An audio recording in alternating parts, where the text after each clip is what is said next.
Бул Жалал Абаддагы Борбордук базардагы тамактануучу жайлардын ашканасындагы абал. Шаардык кеңештин депутаттарынан түзүлгөн соода өнөр жай палатасы боюнча жумушчу топ базардагы ашканалардын абалын, тазалыгын жана санитардык нормаларын текшерди. Буга жарандардын нааразычылыгы себеп болгон.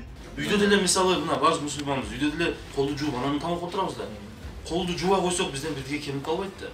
Болсо убактыбыз кетет. Ошону биз айтып атабыз. Просто ушул жерде, ушул эле кабинетиңерди таза кармагыла, таза тамак ашкыла болду. Сиз постоянно текшериңиз.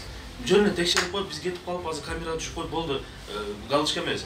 Биз повторно келебиз. Жумушчу топто Базарком базардын санитардык дарыгери өртөчүлүк кызматынын өкүлү болуп, депутаттар менен ашканаларды кыдырышты. Эл өкүлдөрү ашканалардын бирине киргенде газ баллонду иштетип жатканын байкап, жеке ишкерге эскертүү берди. Аны менен катар мында өрт коопсуздугу сакталбаганын белгилешти.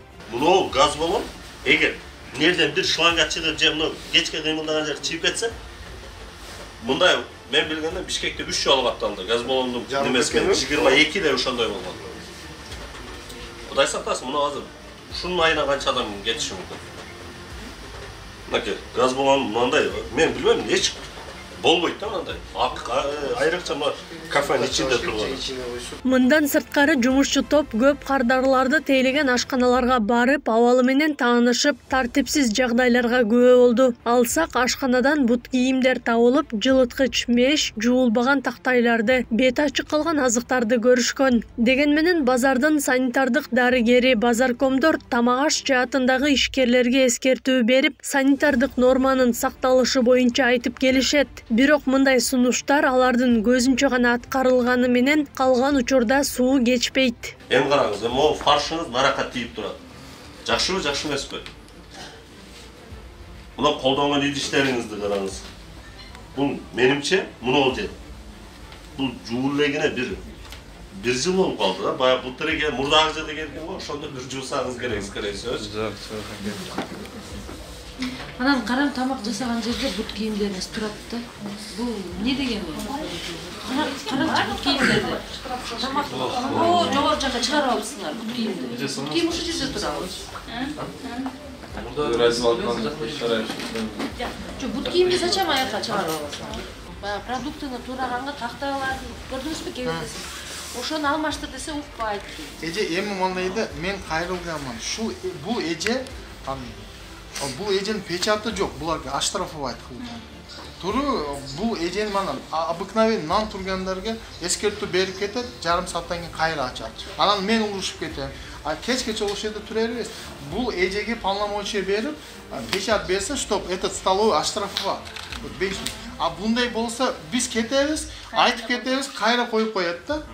Текшерүүнүн жыйынтыгы чыгарылып, аткаруу бийлигине сунуш пикирлер берилет. Тамактануучу жайлар санитардык нормаларга баш ийип, тазалыкты сактап, кызматкерлери медициналык кароодон өткөрүп, атайын формалар менен иштөөсү керек. Бирок облустук санепид көзөмөлдөө борборунун адистери мындай талапты баары билгени менен дээрлик аткарышпайт дешет. Баягы жолдомо боюнча кайсы мөөнөттө келип кеттик, болду. Ошол менен кийинки мөөнөттө, кийинки жылы келет деген ой менен алар ушундай өздөрүнүн ишине кайдыгер мамиле жасап атат да. Кайдыгер мамиле жасашып, тамак аш коопсуздугун сакташпайт, беттерин ачык сатышат, элементарный тазалык эрежелерин сакташпайт. Өзүңүз деле көрүп атабыз, шаарда халат, элементарный санитарный одежда, санитардык кийим кийгизе албайбыз. Санитардык кийим кийгизиш бул жакта турсун, жаңы ошо тамак аштар менен ишке кирген адамдар өздөрү билип, медициналык кароодон өтүшпөйт. Деген менен мындай тамактануучу жайлардын абалын санапид көзөмөл борбору текшере албай келген. Себеби ишкердикти текшерүүгө мораторий киргизилип, жарандардан арыз түшсө гана көзөмөлгө алышчу. Үстүбүздөгү жылдан тарта мындай тартип өзгөрүп, экономика министрлигинин жолдомосу аркылуу жылына бир ирет тамактануучу жайларды текшере алышат. Бирок декабрдын аягында, ушул жылдын декабрдын аягында кайра ошол Кыргыз министрлер кабинетинин токтому менен бизге кайра ошол ветеринарный менен санэпид службага текшерүүгө уруксат берилди. Азыр биз биринчи кварталда пландарды киргизүүгө жетишпей калдык. Ушул 2023 жылдын экинчи кварталынан баштап буйруса ушул жеке ишкерлердин бардык тармагы боюнча тамак аш тармагы болобу, коммуналдык кызматтарды көрсөтүү тармагы болобу, ошол жеке ишкерлер текшерүү боюнча планга киргизебиз. Ошентсе деле тамак аш коопсуздугун сактоодо алгач жарандар кайдыгер болбой, тазалыкты талап кыла билиши керек дешет адистер. Себеби тамактануучу жайлардагы тартипсиздик биринчи кезекте жарандардын ден соолугуна зыянын тийгизет. Аклай Карабаева, Замирбек Тойчубаев, Регион.